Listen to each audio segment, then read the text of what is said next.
Catherine palaban kay Nadine.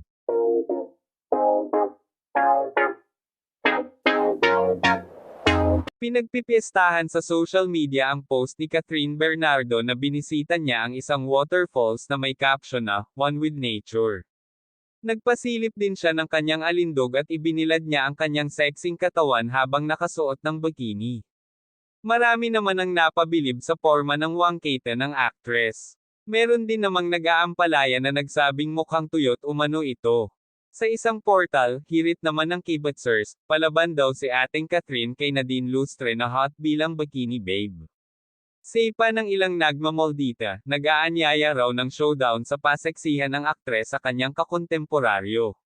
Dagdag pa ng iba, senyales din daw ito ng pagiging mas daring ni Catherine pagkatapos ng kanyang audacious role sa A Very Good Girl.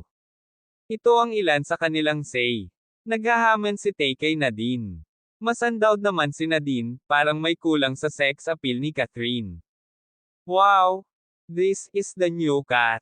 Ganda ni Tay kahit long-legged. Achieve na achieve ang body goals. Palaban sa hotness kay Nadine. She's a fitspiration, she worked hard naman para ma-achieve ang fitness goals niya. Di ko feel. Mukha siyang tuyot. Grabe naman. Ang hot nga ni Kat.